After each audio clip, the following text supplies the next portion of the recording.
একটা প্রশ্ন এসেছে, যাক অনেকদিন পর একটা প্রশ্ন আসলো, হ্যাঁ, যে হ্যাঁ ভোট দিবে না ভোট দিবে।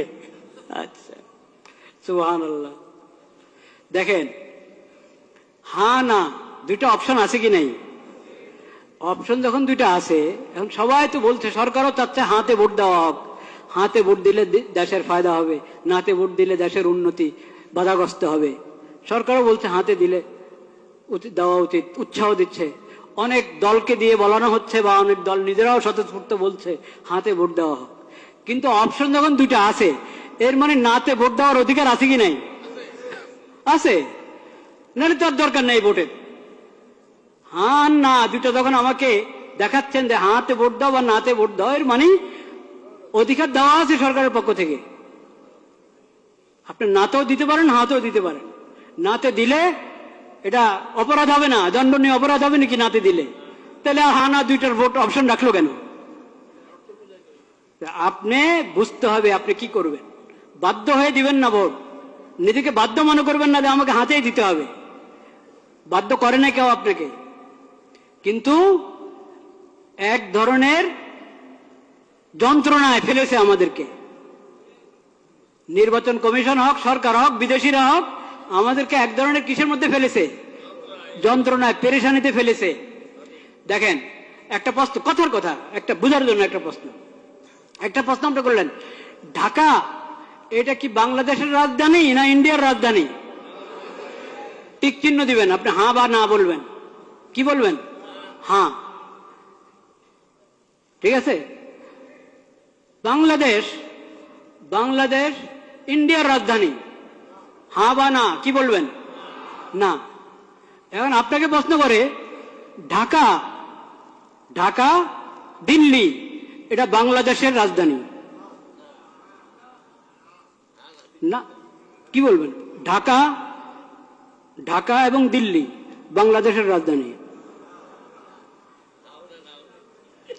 দিল্লি এবং ঢাকা ইন্ডিয়ার রাজধানী, কি বলবেন আপনি কোন?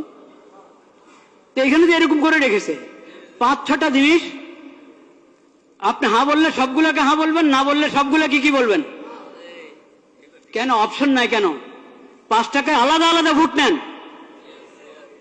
আপনাদের কি সিলের টান পড়ছে না কালি কাগজ না কিসের টান পড়লো? 6টা জিনিসের উপর একসাথে বললে হ্যাঁ, আর নয় না বললে 6টার উপরে কটা, মোট কটা? 5টা, 8টা। আচ্ছা যাই হোক, যে কটার উপরেই সবগুলোর উপর হ্যাঁ বললে সবগুলোর উপরে হ্যাঁ, না বললে সবগুলোর উপরে কি না? কেন আলাদা আলাদা করে বলেন না কেন?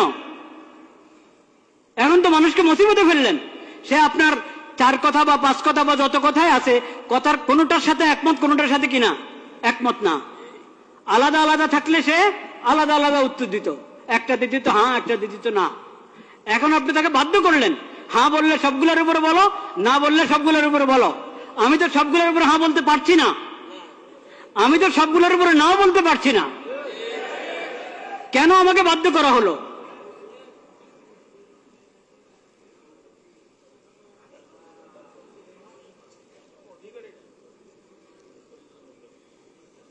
একটা পেরেশানি, একটা যন্ত্রের মধ্যে ফেলা হলো জাতিকে।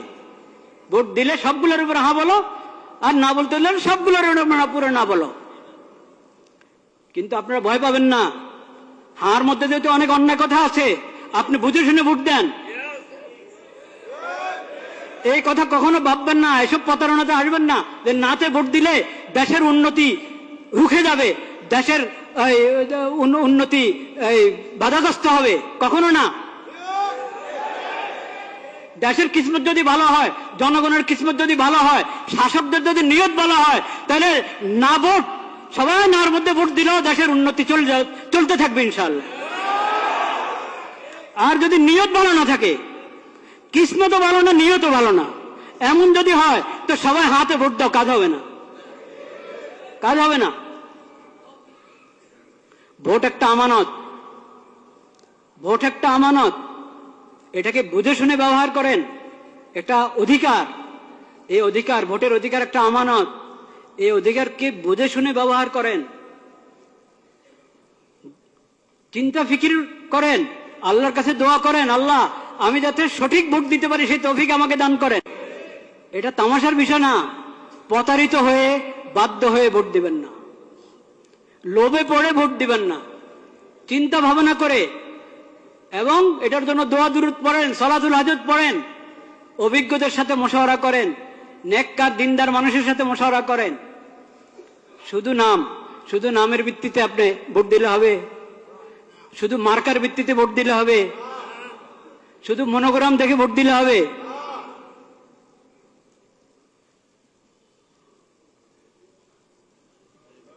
এটা হবে না। চিন্তা ভাবনা করতে হবে। শুধু নাম দিয়ে প্রতারিত হবেন না। ইসলামের নাম ব্যবহার করা হচ্ছে, অনেক দলে ইসলামের নাম ব্যবহার করেছে। তারপর এখন আপনি বলবেন ইসলাম, যেহেতু ওনারা ইসলামের নাম নিয়ে রাজনীতি করছে, ইসলামের নাম নিয়ে ভোটে দাঁড়িয়েছে, নির্বাচন করছে, তাহলে চোখ বন্ধ করে ওদেরকে ভোট দাও। এই কথা বলার সুযোগ নাই, এই কথা বলার সুযোগ নাই। কারণ ইসলামের নাম ব্যবহার করছি আমি, আমার দলের মধ্যে ইসলামের নাম আছে, কিন্তু ইসলাম আসলে কি আমি ইসলাম বাস্তবায়ন করার জন্য মানুষের প্রতিনিধি হতে যাচ্ছি? ভোট যে মানুষের কাছে চাচ্ছি ইসলামের প্রতিনিধিত্ব করার জন্য সংসদে গিয়ে, সেটা আমি আমার নিয়ত আছে কিনা, বা আমি পারবো কিনা, বা আমি দল হিসাবে ইসলামের সঠিক ব্যাখ্যা গ্রহণ করি কিনা, ও সব কিছু দেখার আছে। একটা ইসলামী দল তার ইশতেহার পড়ে দেখেন, সেকুলার দলের ইশতেহার যেমন হয় ওই দলের ইশতেহারও তেমন। ওই ইশতেহার তো বড় কিছু না, আসলে ইশতেহার তো আসলে বড় কিছু না যে শুধু ইশতেহার দেখেই কাউকে ভোট দেওয়া যায়। কিন্তু তারপরেও এটার কিছু না কিছু মূল্য তো আছে, নাহলে সবাই ইশতেহার ছাপে কেন? তো ইশতেহার, আমি ইসলামের কথা বলি কিন্তু আমার ইশতেহার পুরা একটা সেকুলার দলের ইশতেহার মতো মনে হবে আগাগোড়া পড়লে।